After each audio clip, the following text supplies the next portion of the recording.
Hello, friends. Welcome to episode 436 of the Juicebox Podcast. On the show today, 18-year-old Meredith will tell us what it's like to be diagnosed at 12 years old.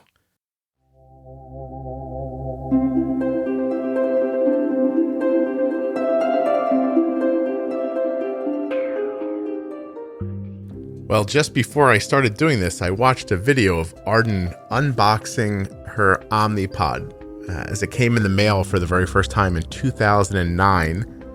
And now I'm all like squishy inside and I can't think.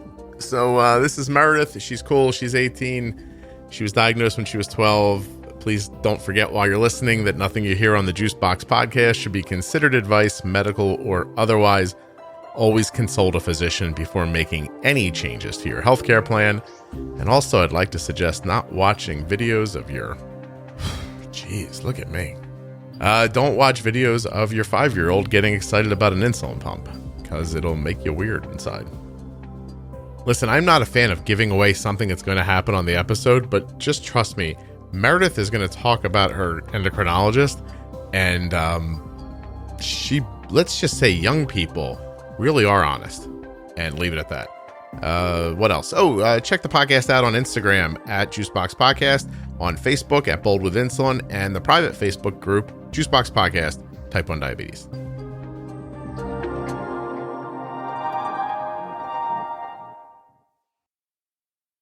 This episode of the Juicebox Podcast is sponsored by the Dexcom G6 Continuous Glucose Monitor. Learn more right now at dexcom.com/juicebox. And guess what? This Sunday, there'll be a football game between the Kansas City Chiefs and the Tampa Bay Buccaneers. And at some point during that football game, there's going to be a commercial with a type 1 you might know. His name is Nick Jonas, and he's going to be showing you his Dexcom G6. It's a pretty cool little spot. I've actually seen it already. And if you'd like to see it, it's available right now at juiceboxpodcast.com. You scroll up to the top, you'll see Dexcom. I don't know if I'm allowed to say the SB word, but big game ad. You can watch it now. I also have behind the scenes images and video of the day that they made the commercial. So, if there's any people out there that want pictures of Nick Jonas, they're at juiceboxpodcast.com. Might be a couple of you. What else? The Omnipod. The Omnipod tubeless insulin pump. You get a free, no obligation demo of the Omnipod tubeless insulin pump sent to your home right now. Go to myomnipod.com/juicebox. They'll send you that non-functioning pod. You can try it on and wear it and see what you think. And no episode would be complete without mentioning Touched by Type 1. Touchedbytype1.org is where you're going to go. But right now, there's another reason to go there besides the fact that it's just a really great place. That reason is if you go to programs and click on upcoming events, you'll see that on February 26th, there's going to be a Bold with Insulin live talk hosted by some guy named Scott at 7 p.m. Eastern Time. You can register there. It's absolutely free. I think there's already like 120 people registered, but I think it caps out at 300. So get going. Touchedbytype1.org. Now that all that's covered, let's hear from Meredith. My name is Meredith. I have type 1 diabetes. I was diagnosed a couple weeks before my 12th birthday, and I'm 18 now, so I've had diabetes for almost 7 years. Wow. Okay. Was there any type 1 in your family? There was absolutely no type 1 in my family. My mom's father had type 2, I believe, but no history of type 1. Okay. How about other endocrine issues? People have hypothyroidism or celiac or anything like that? No. So it's interesting, actually. My mom and my dad, when they got married, they always had trouble getting pregnant. They were pregnant before me, and they lost the baby, and they could not get pregnant again. So they had an egg donor, which is where I came from. Oh. And so I can't actually say that there's no type 1 history. Because you don't know. Yeah, exactly. You're sort of like pseudo-adopted almost, because the egg came from somewhere else, right? Yes. Yeah. It's like your dad had a toward relationship with someone else's egg, and your mom brought you into the world. I love it. That's excellent. Okay. Okay. So we don't know that for certain, and so you're kind of the first of your kind. Honestly. Yeah. That's excellent. Yeah. Good for you. All right. 12 years old. Probably a great time to get type 1 diabetes, right?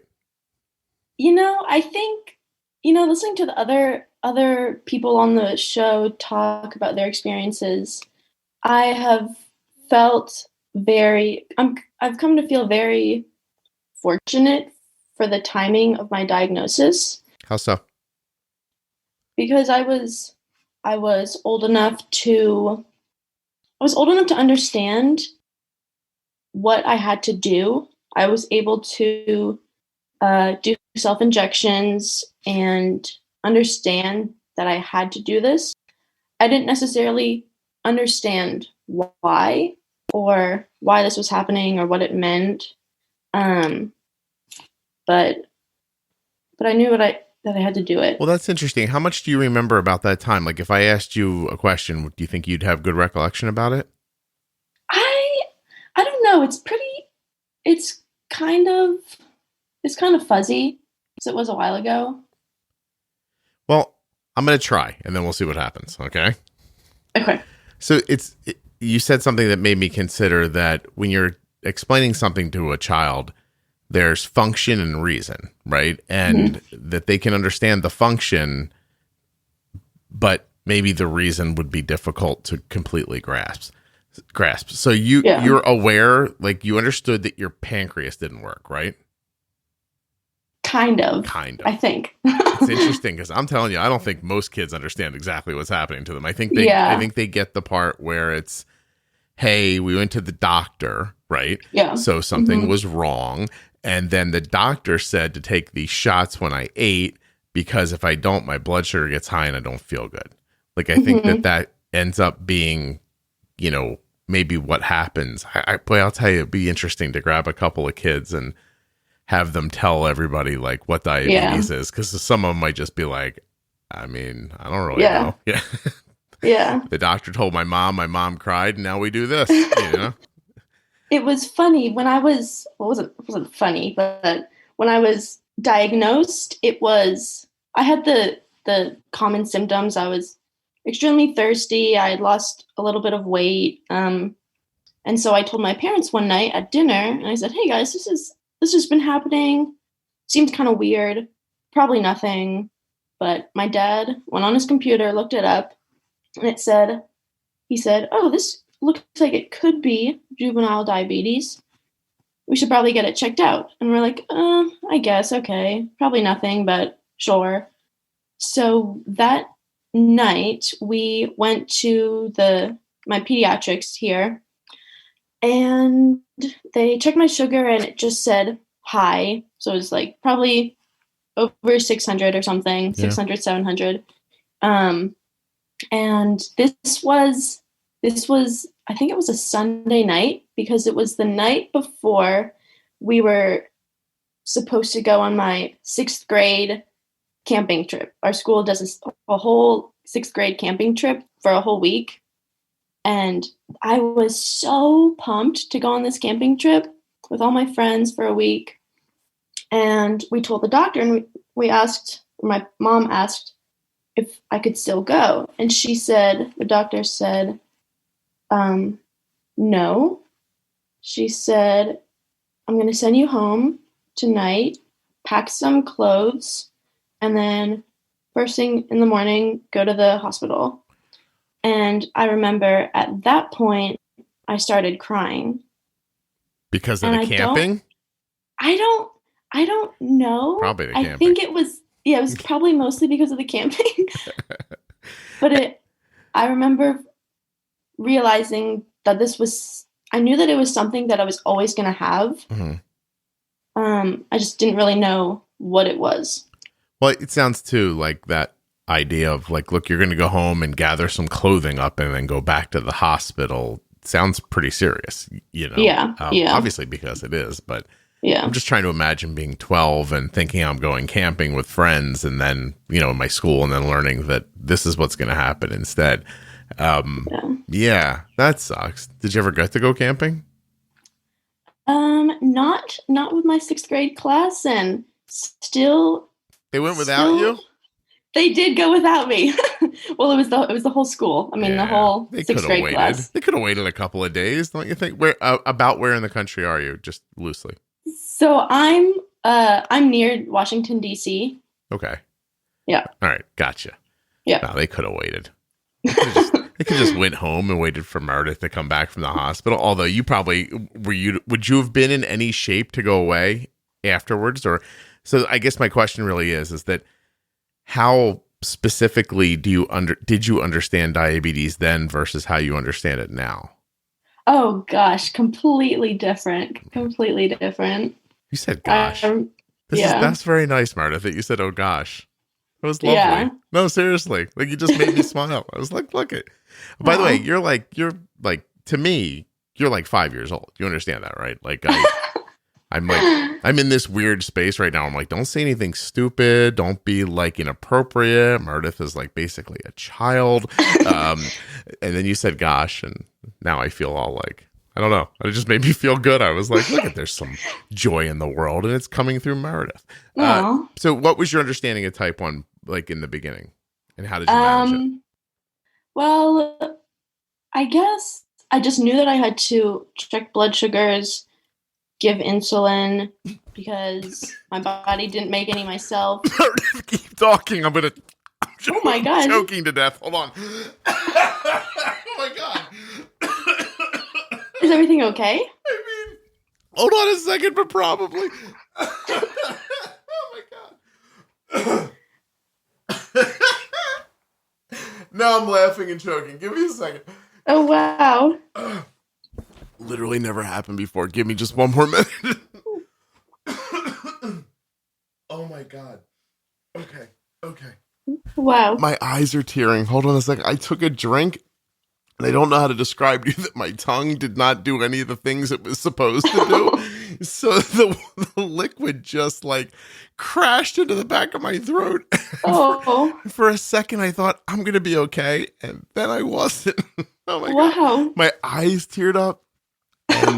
And I thought, wow, is this how I'm going to die? Like with Meredith, like trying to figure out where in the country I live, calling 911 on her cell phone. Yeah. Like I'm recording a podcast with a guy and I think he's dying. I don't know where he's at. Oh my God. I'm so sorry. Hold on one second. Wow. Yeah. Take your time over there. I'm leaving that all in. That's hilarious. So sorry. Okay. Anyway, you were 12 and what was your understanding of diabetes?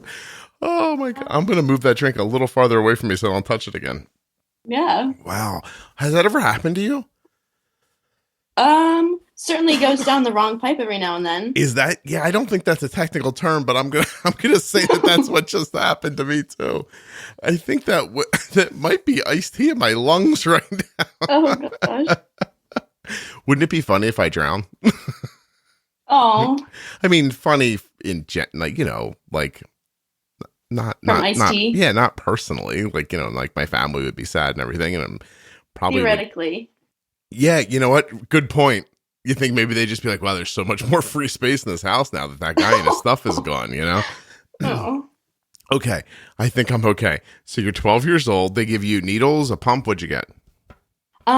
So first off, we did injections. Mm-hmm. They didn't want me to have a pump yet, but it was the pens, like the Humalog pens and the Lantus pens, not syringes, which was nice. And yeah, they just taught me everything I had to know in those couple days there at the hospital. And I knew going home, okay, I have to. Meredith, I'm sorry. Oh, it's I'm like gonna. I can't believe this. All right, we're gonna get off. This question might be making me cough, but I need one good cleansing cough. So give me a half a second here. Yes. Wow. This could be Corona, maybe. Hold on a second. Oh gosh.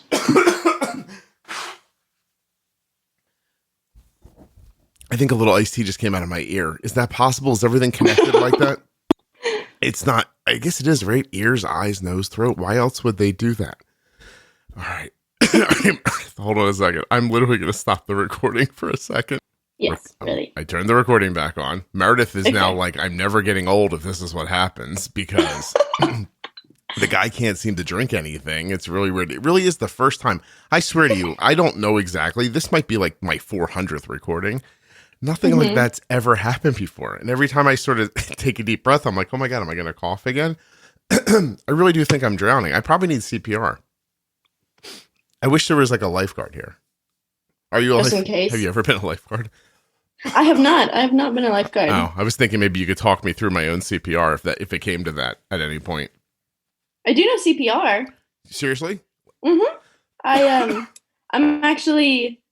I took a nursing class senior year of high school. Yeah. Well, all right. If that comes in handy, let me describe the things I have in the room that I can work with. I have a desk and a chair, and a sofa in case you need to direct me to one of the things. All right. All right. So you're managing with pens when you're 12. Yes. Dexcom, CGM, anything like that? The first 6 months, no advanced technology, just my glucose meter and the pens. Okay. But I knew that I wanted to get the Omnipod, but they said you need to wait 6 months at least, just so you get the hang of things. And I thought, okay, whatever. Yeah. So we waited 6 months. And I thought, wow, 3 months in, I really have the hang of this, but okay. I've got it now. Do I need to do it again? Yeah. Please. And so you just kind of persevered with the 6 months. You didn't press them at all? No, we didn't. Okay. Yeah. All right. So 6 months later, do you go right to the pump? Was it like, what was the draw to the pump for you? I really wanted the Omnipod because I knew so when I was younger, when I was first diagnosed, I was kind of, this sounds bad, but I was kind of ashamed of it, and I felt embarrassed. I get that. Doesn't sound bad. I mean, yeah, I understand how you feel, I think. Yeah. Go ahead. I'm sorry. Just don't feel bad, please.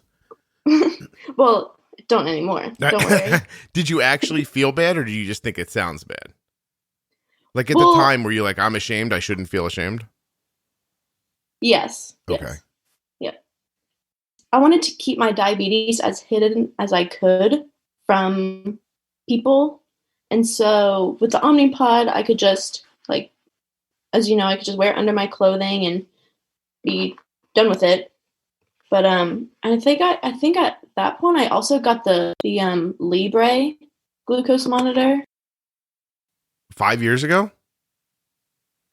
Was it not around 5 years ago? I'm trying to wonder like that, but my first thought was, isn't it interesting that the Omnipod really is the only pump where it can address a need of, or desire, I guess, of being private or not. Mm-hmm. It doesn't matter. Yeah. Like you could wear it, out where people can see it or hide it, and it really does help you in either way.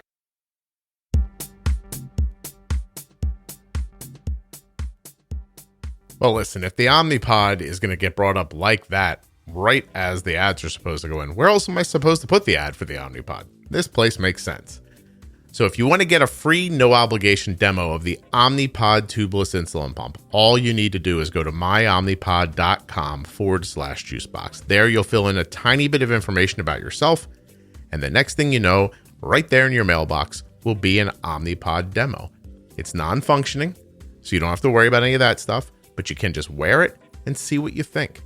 Take your time, take a bath, go for a walk, do a jumping jack, crawl under your bed, get a dust bunny. Do all the things you do, but do it with the Omnipod on. See what you think. If you like it, you get back with Omnipod and say, hey, I'm going to keep going. And they're like, Ray, right on. And if you don't want to, it's no big deal. It's no pressure. No obligation. myomnipod.com/juicebox. Check out the insulin pump that Arden has been wearing, as we heard at the beginning of the episode, since 2009. She's had an Omnipod on every day. since 2009. It's amazing. It's just been such a wonderful addition to Arden's life with type 1 diabetes. We just switched our pod this afternoon. Took honestly, I'm pretty good at it. And so is Arden. So, 3 minutes to change the thing, top to bottom, right back to life. While you're out there looking around for ways to improve your diabetes situation, check out the Dexcom G6 continuous glucose monitor. Dexcom.com/juicebox. And if you want to get a look at that Nick Jonas fellow wearing the Dexcom, don't forget that big football game this Sunday between the Chiefs and the Buccaneers, because you're going to see good old Nicky boy on there. You're actually going to see a couple of other people in the ad. One of them is a person named Brianna. Brianna's an actress and a singer. She was diagnosed with type 1 diabetes in 2018 at the age of 18. She's been on television shows like SEAL Team, Criminal Minds, and coming up soon, she'll be right here on the Juicebox Podcast. So if you want to see that Dexcom ad, like I said, it's right there at juiceboxpodcast.com right now. You can actually see the ad and click right through and check out more about the Dexcom, or you can watch it during that football game this Sunday. One way or the other, head over to dexcom.com/juicebox to learn about the Dexcom G6 continuous glucose monitor. No more finger sticks. See your blood sugars in real time. Share them with up to 10 loved ones. The app works with Android and iPhone. There is very little about this that you shouldn't be excited about. Last but not least, touchedbytype1.org. Go there, then click programs, then go to upcoming events, and you can come see me give my Bold with Insulin talk February 26th, 7 p.m. Eastern Time. You have to register now. It's 100% free. This is, the kind of stuff that Touched by Type 1 does for people that it supports. And I just thought it would be nice to support them a little more myself. So hopefully I'll see you there. Otherwise, if you're tired of my stuff, and you're like, oh, Scott, I can't take any more of you. I understand. Check out Touched by Type 1 on Facebook, Instagram, and of course at touchedbytype1.org. There are links to all of the sponsors right there in the show notes of your podcast player and at juiceboxpodcast.com if you can't remember how to type in all the words that I've just told you.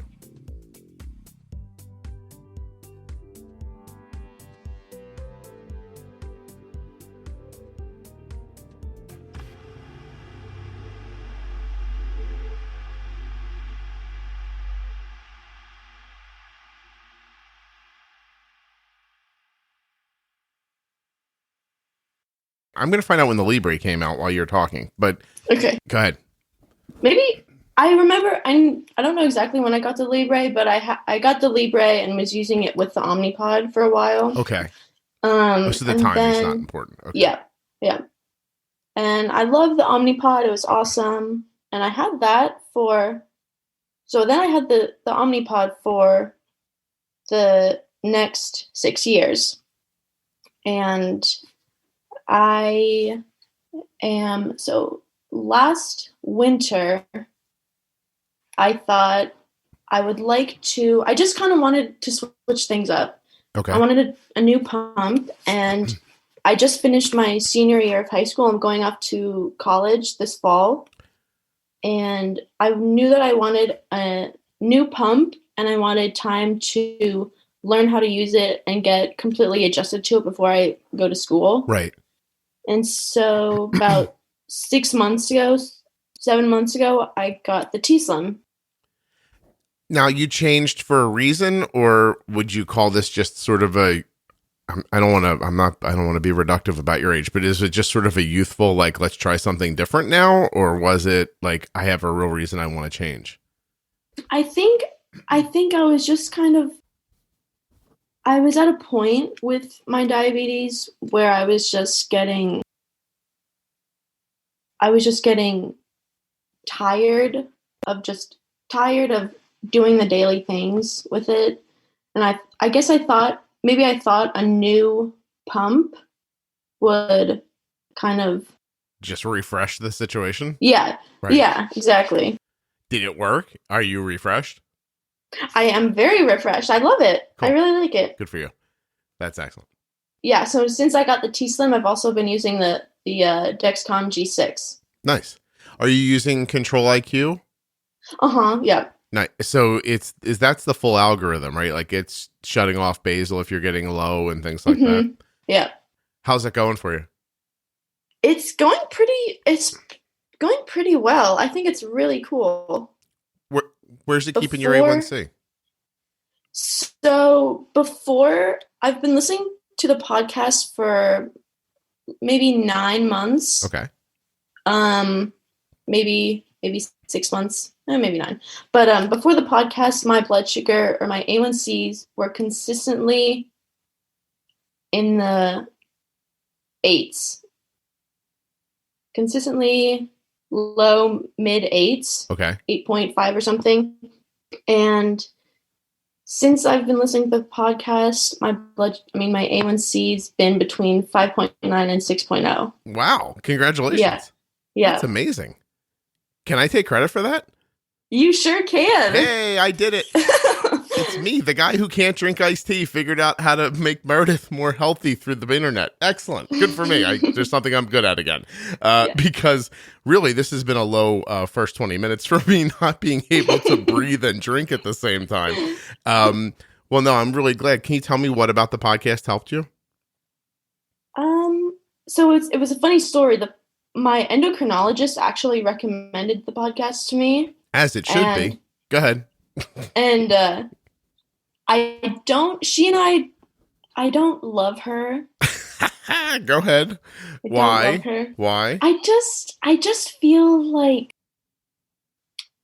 I feel like it's a me problem, but I would prefer my endocrinologist to have type 1 or know somebody who has like a close family member or relative that has type 1. I just feel like I want somebody who can relate to me. Okay, so it's not that she smells weird or says offensive things or is just bad at her job. It's just that you really you think it would be better if you sat in a room with a person who wasn't philosophizing about it but understood it. I also feel like at times she can be very condescending. Oh, it is about her a little bit. Gotcha. It is a little bit. All right. Yeah. That's why I'm super excited to go to school and find an adult endocrinologist because I've been stuck in pediatrics forever. Interesting. So if we can go down this road for a second, the condescending, oh my God, hold on. Some iced tea came back. The condescending nature of her tone, is it tone or is it real word? Is it words? Is it like, it's not words, it's tone, facial expressions too. Okay. So has that been going on the entire time since you were younger or is it more recently? Several years, a few years. Gotcha. Okay. Yeah. So you and her not going to be besties if things get sideways here with this corona, we have to head into the hills. You're not going with her. I understand that now. Yep. But so she turns to you. She tells you about the podcast out of like, what's your sense? Was it just like, oh, this girl's A1C's in the 8th. It's never moving. I might as well tell her about this. Like, was this like a last ditch effort thing? I think that's exactly why she told me. I think she told me like, hey, have you considered, or you should listen to this podcast. And me not loving her, I just said, yeah, okay, whatever. Didn't listen to it at all. And then our next meeting, she mentioned it again. And she said, I really think you should listen to it. And I'm like, okay, fine, whatever. So I did. And I thought, wow, this is amazing. I'm glad. And let me say this. You might not like her, but I think she's terrific. Because she recommended the podcast? Well, I mean, I only have one thing to judge her on, but I mean, for what I have so far, she really is the best. And she's never been condescending. I wonder if she hears this because she's going to hear it. And I wonder if she thinks, I don't think I'm condescending at all. Or if she thinks, yeah, I am like that. That's so interesting. And by the way, if she's hearing this and you want to be on the podcast to tell me, please reach out. I would love to have you on to find out. I think she knows that I don't love going to see her. Interesting. Yeah. No, it's super interesting. I wonder, and listen, on a serious note, like personalities and vibes that people give off, it doesn't make her a bad person or you one. Like, you could probably put her in a room with somebody different and they probably just think she's terrific. And, vice versa, you might get into a room with another doctor one day or a nurse practitioner or whatever and just be like, this is more comfortable for me. Like, who knows why people dig each other or don't, Yeah, I completely respect her and everything that she does for me. I think she's a great doctor. It's just that she and I don't get along that great. Yeah, no kidding. You're not going to a rave together anytime soon. I see what's going on. Although at a rave, you might get along really well. Who knows? That's true. I'm not saying anything about how you kids handle yourselves when you're out, but a lot of that stuff makes you happier. So, although we don't go out anywhere anymore, so it doesn't really matter, does it? I know. How has anything about what you and I are going to talk about today changed? Because when I got your note, it was really just before COVID-19. And you were like, I have to tell you something, and I don't want to ruin it here in the email, and I'm going to school to be a nurse, right? Is that right? Is that your goal? Oh yeah. I'm going into nursing school. Okay. So what does that mean as an incoming freshman? Are you just sitting at home taking classes online right now? So I'm actually going to school. I'm going to school in Pennsylvania. Okay. They're still having all freshmen come to school if they want to. A lot of kids are choosing to stay home. Right. And about half my classes are in person, half are online. So, hey, I'm also... Go ahead. Yeah? No, I was going to say my son goes to college in Pennsylvania, and I'll bleep this out for you, but where are you going? Because his school's not coming back. I'm going to, Oh, okay. All right. Mm-hmm. Interesting. Like I said, I'll bleep that out for you. But but his school, they were like, it's coming, you're going to come back. It was all exciting. And they were going to quarantine them for 2 weeks in their dorm. I was like, how's that going to work? And then they were going to take 2 classes virtually from their dorm and 2 classes in person. And I was like, that seems silly, but okay. And then that's pretty much what we're doing. Yeah. And then all of a sudden, right before it was time to commit to coming back, they said, forget it. Just everybody stay home. Wow. Is he at a smaller or a larger school? It's a smaller school. Mm-hmm. And there's probably 25 or 2,600 students on campus. Oh, wow. Total. Yeah. So they I think they felt like they had restrictions in place for safety and they couldn't figure out how to implement them all. I think partly in a cost effective way and partly just in they did an online meeting and they were describing having to tent urinals. And I was like, wait, what are we doing now? I was like, maybe not. Stop. If that's I think they were going to the level of, I don't know, just right out to the end. And I guess they decided they just couldn't do it. So I don't know. He's really disappointed. And so he's staying home. Yeah, he's going to basically go to college in his bedroom. Yeah. They're not putting the price down, by the way. Still costs the same. So of course, yay for us. Pay full price. Anyway, they said it's going to be much better than in the spring when Corona hit, and I was like, yeah, better be. Yeah, better be. Yeah, no kidding. All right, so what's it like thinking about? Well, I guess no. Let me go back for a second before I ask you that. You find the podcast 8.5 to where you're at now is a huge difference. How's that impacted your, how you feel, your health in general? Physically, I feel no difference really. Before my A1C was where it is now, when it was back in the 8s, I would feel low around 90, 80. And I thought, gosh, I hate feeling low. So I would keep my blood sugar above 90 and 80. Right. But then, and I told my endocrinologist and she said, that's because it's just been high for so long. She said, Meredith, you know why this is. Yeah. It's because you don't listen to me. Basically, that's what she was saying. Yeah. I'm just teasing her, but that's funny. I'm imagining her listening, being like, cut me a break here. Meanwhile, no one knows who you are. Chill out. Don't worry about it. Take it as constructive criticism or just that, you and Meredith don't vibe for some reason. But so that's the only difference, really? Like, so you don't feel like more energetic, or maybe your body was really accustomed to being higher, I guess. I think it was. I mean, even though it was getting my A1C down, it was a pretty quick turnaround, I'd say. Mm-hmm. I mean, I didn't really notice any significant differences. I do feel mentally, I feel very happy and proud that I was able to do this myself. Yeah, you should. And keep it here. Well, no, it's a great accomplishment, especially at your age, and especially because it sounds like you did it like through a podcast, which is, feels like it's alone. You're doing it alone. It's like you hear me say something, you still have to go figure out how to put it into practice if that's what you want to do.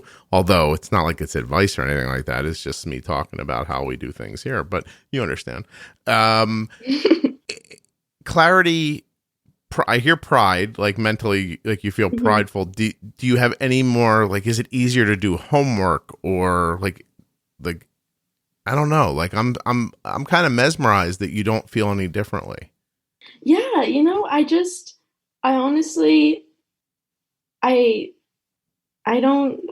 don't really notice anything. I am putting in a lot more.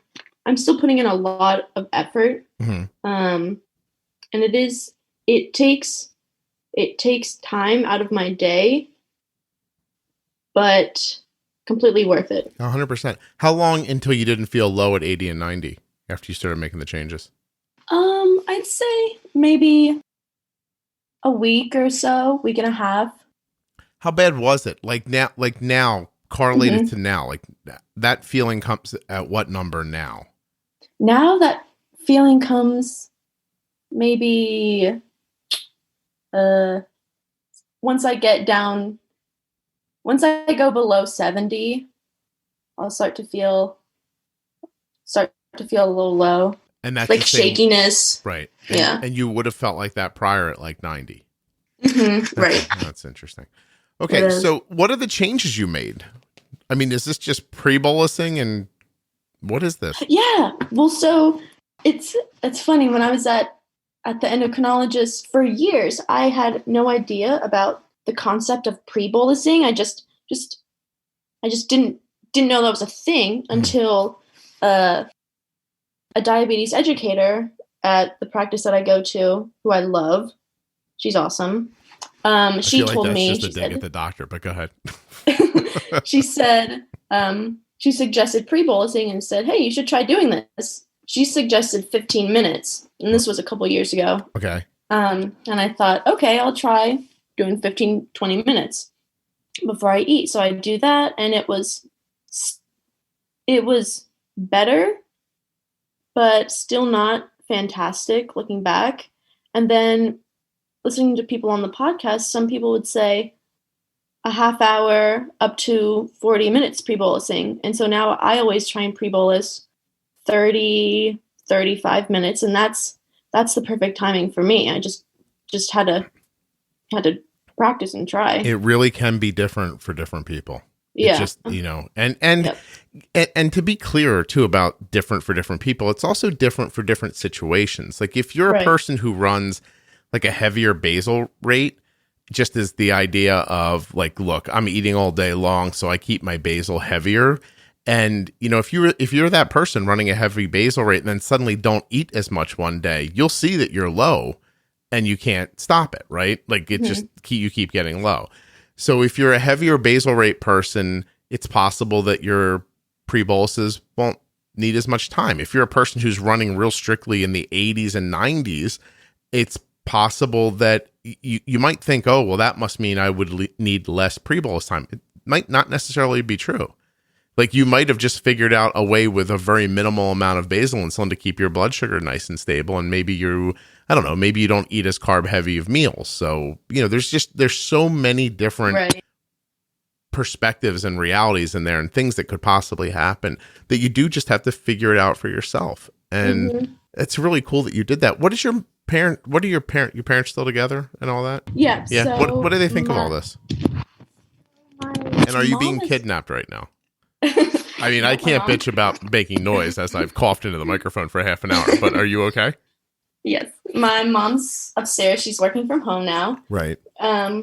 So my mom has always been very involved. She, it's funny. She wants to be involved. She cares so much about me and my diabetes, but at the same time, I'm an only child, so I've always felt like I've always felt very independent, kind of had this mentality of I can do this myself. And so like my mom tries to help, but it's not always the right thing. Like I'll tell her if she's making dinner, I'll say, "Hey, can you let me know when there's dinner's like when there's about a half hour until we're going to eat so I can pre-bolus?" Mm-hmm. And she says, "Sure, whatever." And then she just forgets. And then I ask her, like, "Hey, when do you think dinner's going to be ready?" She's like, "Oh, 10, 15 minutes. And I'm like, "Oh, okay. Thank you." Too late. Do you talk to her in a tone when this happens? No, I just let it go. Oh, okay. And then my dad, on the other hand, he's never been super involved. Just because my mom and I are a lot closer than my dad and I, but like I don't think my dad would know how to change a pump at all. Okay. My mom probably, it would take her a little while, but she'd be able to do it. Well, you know what? So, Let me just say for a second, I think this is interesting because you're describing them as being very interested and wanting to help and everything. And I think there's a difference between wanting to and knowing how to. Yeah. And feeling the importance of like the timing thing is a good example around meals. Like, you know, if you live these first 6 or 7 years not really thinking about this, and like you said, you didn't, you know, your A1C was higher, but other than that, it doesn't seem like your life was impacted in ways that it made it obvious to you that you should be, you know, doing something differently. Then your mom probably just is. I mean, if I got your mom on here right before you found the podcast and said, "Hey, how does Meredith do with her blood sugars and her diabetes?" I think she'd say she does great. Everything's fine. Don't you think so? Right? She would not so much anymore, but when I was at school, she would text me when I got home from school and say, "Hey, how are your blood sugars today?" And they'd be like between 150 and 220, and I'd say, "They're fine." And she'd say, "Okay." And that's it. It's as far as it would go. But it's funny because when I hear it from a different perspective, like to me that sounds like she's okay with numbers that are higher than, you know, she would want them to be. But did she even know that they shouldn't be that high? No. Yeah. Gotcha. We just, yeah. Huh. She would also just take my word and just trust me that I'm doing what I'm supposed to be doing and trying. Yeah, you wouldn't like living here, Meredith. I wouldn't trust you at all. Just, you know, I mean, like I would trust you in like the big sense of it. Like I love, you know, if you were my kid, I'd be like, "Oh, I love Meredith and I trust her." But on the micro, I'd just be like, "Nah, that's a kid right there. That thing's stupid. It don't know anything, and it's probably lying." That's what I would think. So I was lying to my parents constantly when I was your age about everything, like things that just. There's a story I'm thinking of right now, Meredith. I can't tell you, but just trust me. I think when that naked girl ran out of my bedroom, my mom was really, really surprised, is what I'm going to say. Okay. And so, point is, kids, you know, don't see things as important as they may be, or don't want the interaction, like, right, the friction with their parents. And maybe too, if you have this feeling, and you'll tell me that your mom's happy with how it's going, you don't want to be the one to tell her it's not going well either, right? Yeah. Yeah, it sucks. You know, how bad does it suck being in that situation? I mean, I know that because I know that she cares, and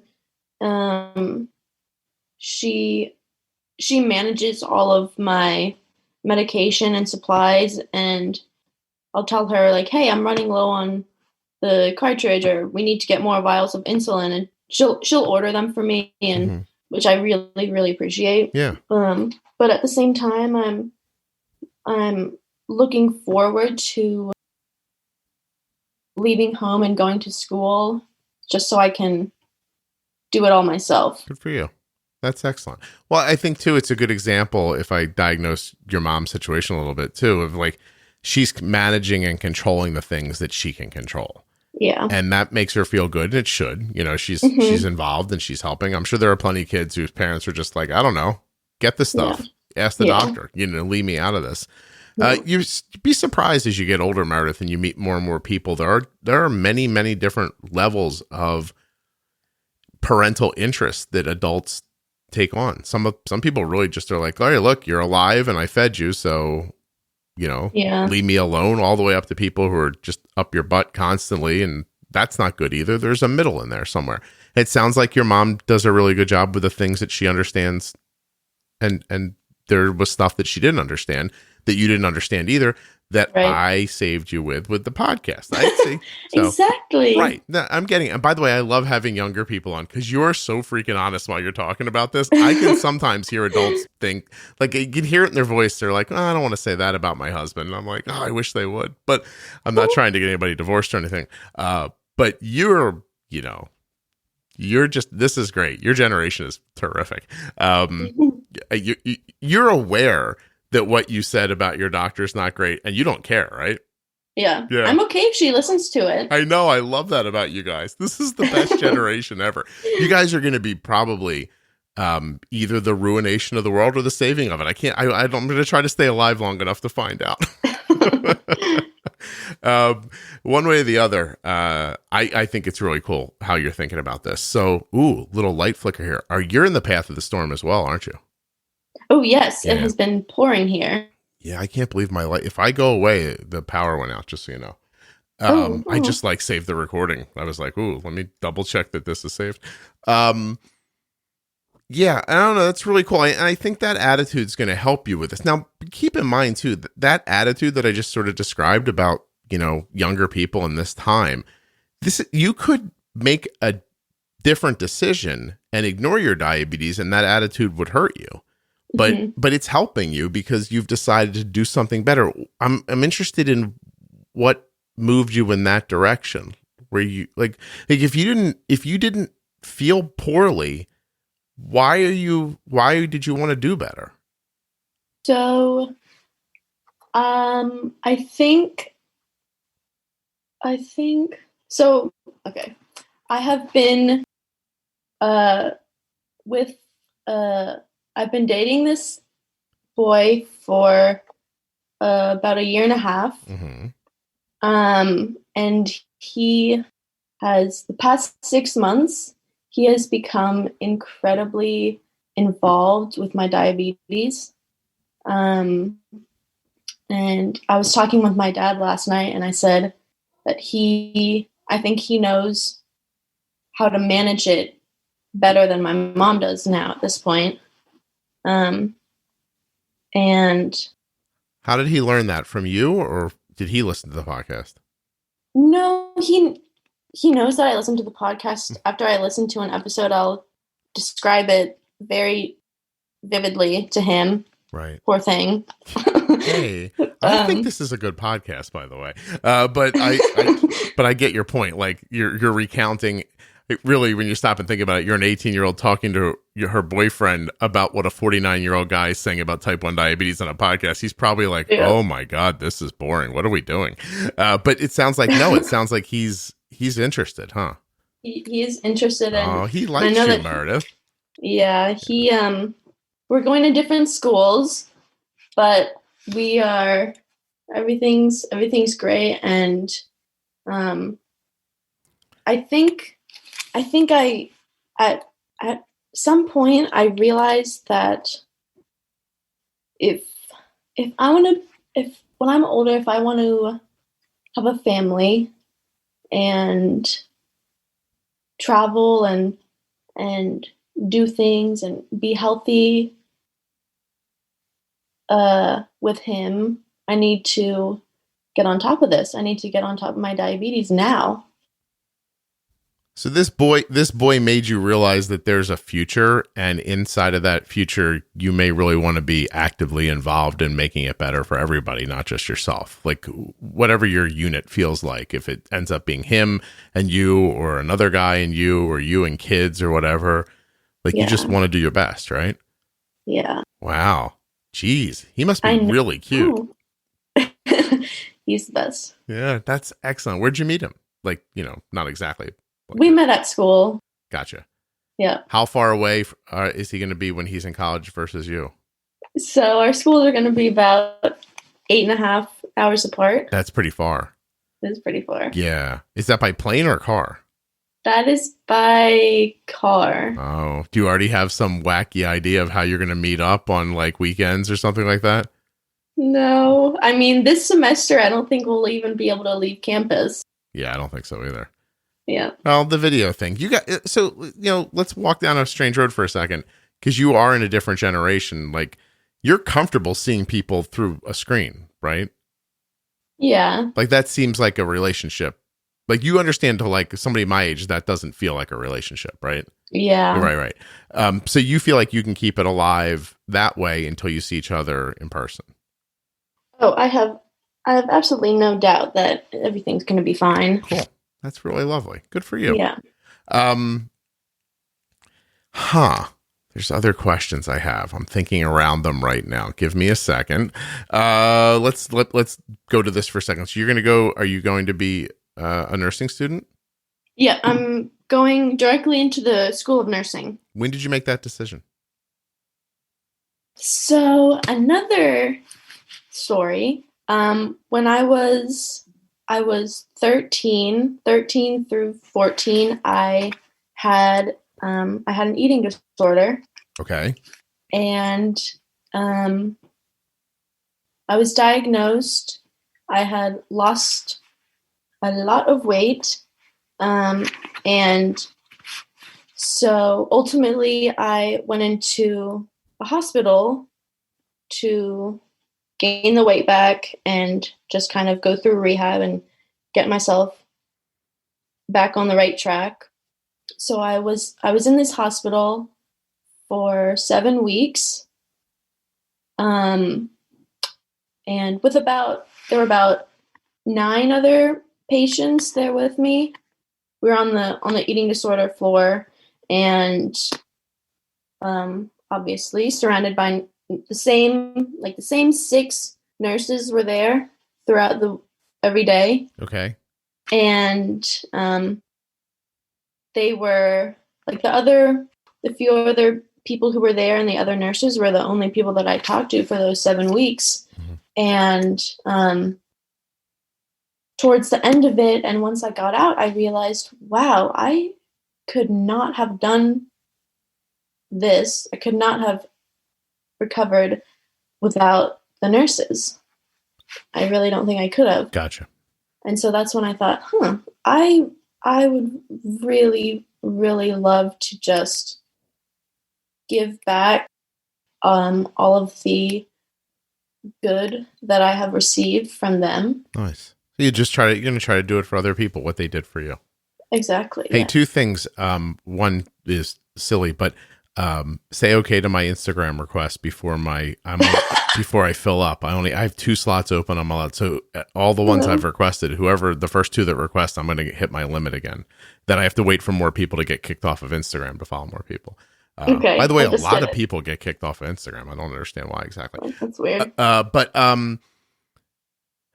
So what precipitates your eating disorder? Were you limiting food so you wouldn't have to take insulin, or was it something else? I was, were you limiting insulin to lose weight? What were you doing? I think it was, I don't know what precipitated the eating disorder. Mm-hmm. I honestly think diabetes played a role in it, just because diabetes is so food centered. Yeah. And food, it certainly doesn't have to be, but unfortunately it can be food regulating and restricting. Like people who don't understand it understand diabetes would say, oh, you should not be eating that, right? Or you can't eat this, or you shouldn't do that. And that kind of gets in your head a little bit. Yeah, I think so. Especially at a young age. I was 13. Yeah, so unfortunately it just kind of blew out of proportion, and then at that point I was not really eating for a while. Right. And so I would take less insulin than I needed to avoid going low, because I didn't want to have to eat if I was low. Yeah. No, I hear you. So, and then it just steamrolls you, and then before you know it, it's just a way of life, and you're just doing it, right? By the way, this boy is very cute. I would fall in love with him too. There we go. Yes. All right, there you go. You are in love with him too, aren't you? I can see it in the pictures. I am. Yeah, he is too. You can tell. Good for you. That's lovely. Oh. All right, so you got it all set up. You've is there maintenance for the eating disorder? Like, is there things you have to do to avoid slipping back into it, or things you look for to kind of let you know, oh, I'm thinking like this again, or what's it like after you make your way through it? That was it's been 4 years now. And I do notice thoughts, unhealthy thoughts pop into my head on occasion. And I just know that I have to, whenever that happens, I just kind of pause and I think, okay, this is distorted thinking right now. And I just have to step away and just realize I cannot go back to this. Yeah. Can't. Hey, can you give me an example of a thought that you recognize as not being valuable for you? Like say if one night if I ate pizza this night and I ate a lot of pizza, and Saturday morning or the next morning I wake up and I think, ugh, I ate so much pizza last night. I shouldn't eat today, or I shouldn't eat this morning. And I think, well, me eating pizza last night has absolutely no connection to today. New day. I need food, obviously. Right. Yeah. I got you. Okay. Did you do that by yourself, or is that something your family gets involved in when it's happening? Oh, that's by myself. Yeah. Well, so you end up at a center? Were you there for long?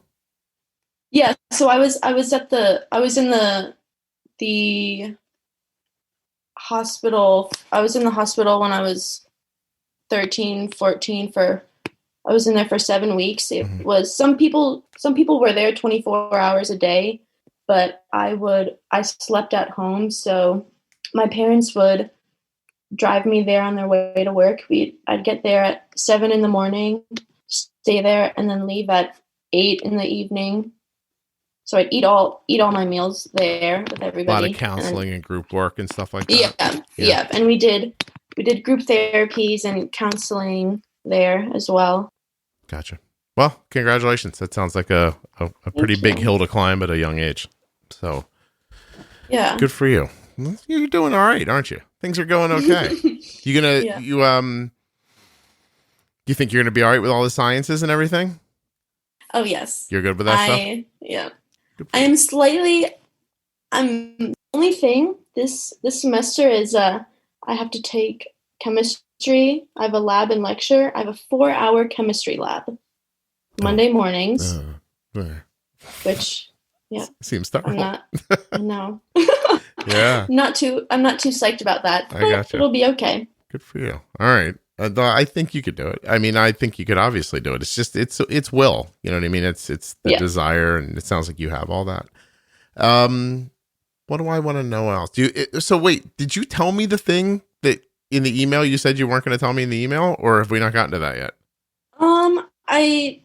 Do you honestly, remember? I kind of forget. Yeah, I kind of forget exactly. It was a long time ago, Meredith. Let's find it in a second. Let's see if I can figure it out. Hold on.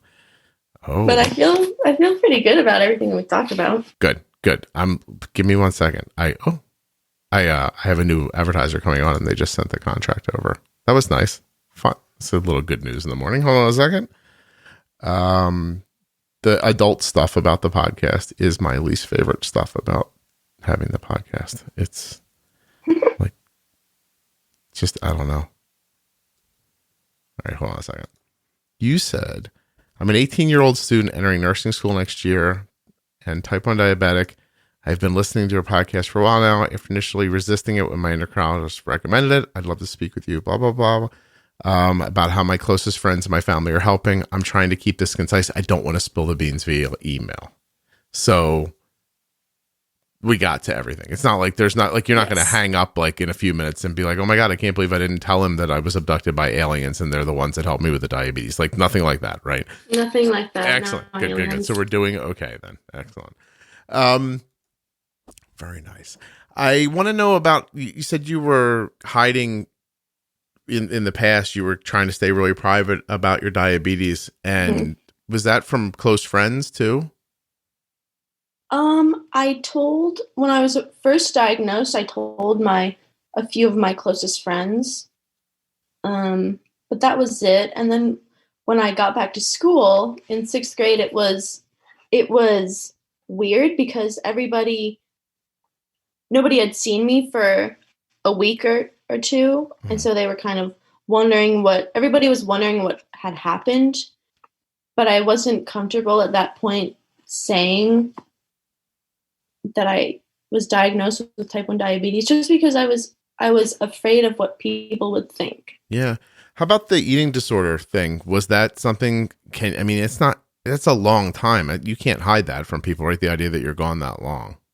Yeah. So because I was in the hospital for 7 weeks, it was August through bleeding into the beginning of the school year. Mm-hmm. So I entered, and it was freshman year of high school. So I entered high school about a month and a half late. And so obviously kids asked me what the heck was going on. And so at that point, I don't even remember what I said, but I did not tell people that I was in the hospital for an eating disorder. That's for sure. You should have told them that your egg donor was a princess and you were off in Europe meeting her. That's what I would have said. Yeah, that would have been a good one. I found out that the lady that donated the egg to me. Did people know that about you, by the way? Nope, just my parents, my boyfriend, my best friend, and then I've asked my mom and I have talked about it a few times, and I don't think she has told. I don't even know if my mom's sister knows. Wow. Yeah. You really shouldn't be on this podcast, I don't think. Yeah. Someone's going to find out, but it's really interesting. It's funny because I'm adopted, right? So I grew up and the people in my home were not, technically related to me. And even today, as my father's been passed for quite some time now, and my mom's in her mid 70s, I don't think of them as like adopted parents. They just feel like my parents to me. But I have always wondered if I feel different to them than my brothers do to them. And I don't think, but I mean, I wonder, and my mom's not the kind of person who I'd think I'd get a straight answer out of. I think she'd be like, no, of course not. I love all of you the same. And while I don't doubt that, and I don't know that I even care, to be perfectly honest. I just, as an adult, like I wonder, it's a very interesting thing that, your mom carried you obviously, and she's taking care of you and everything. Like, how much does that matter or not matter to people? I bet you it varies from person to person too, how much they are impacted by it. And it's funny. So my mom and I share no genetic information, but it's funny how many people tell us that we look so much alike. It's funny. It's so amazing. Oh, people would tell me all the time how much I look like my dad. No way. It's like, look at you guys look exactly the same. I'm like, yep, exactly the same. You figured it out. We a spitting image of each other. Now it's just, you do take on, I don't know. although I have to say, like, there's personality things about like my mom and dad that I watch come out of my brothers that have never come from me. And now Really? Do you have more mannerisms like your dad than your mom, or do you not notice? I honestly think I'm more like my mom just because she and I are so close. Yeah. I understand. Do you think she tried extra hard?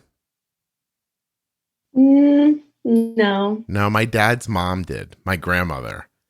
I always noticed she was trying to make sure I didn't feel different. Oh, wow. Then did that make you feel different then? I think it made everyone else like, why is Graham so much nicer to Scott than she is to everybody else? And not nicer, but she was so focused on me not feeling like an outsider, which was beautiful, by the way, and a lovely thing to do. Yeah. I liked it, but I don't know that my cousins didn't feel a little like, oh, that's interesting. Like, we found him somewhere and she's nicer to him than us. Like, I don't know if that ever happened. And by found, I mean, I was at a hospital, but still technically found. And so I just wonder, like, I don't care enough to ask anybody, but it's interesting. I've watched it happen over the years. And it sounds like you guys have a really great relationship. So that's cool. Who are you going to, you did say you didn't feel as close with your dad as you do with your mom. Is that an indication that you're not close with your dad, or that you're just super close with your mom? No, my dad and I are we still have a great relationship. But I think it's just because I'm my mom's only child. Yeah. Is your dad just sort of a classic boy? Is he just sort of like goes to work, does boy he's just stuff? His dad. He's that guy makes the money, brings it home, drops it in the middle of the table, cries a little bit, and goes to bed. That kind of thing. Yeah. No, I hear you. It's interesting. All right. So is there anything we haven't talked about that you want to talk about? I think we have covered a lot. I do too. I think it's possible you're going to call me in like 3 weeks and be like, please don't ever let anyone hear this. But no, I knew I wanted to be 100% honest and super clear. I think you took care of that. You really did. I am going to say goodbye and thank you very much for doing this.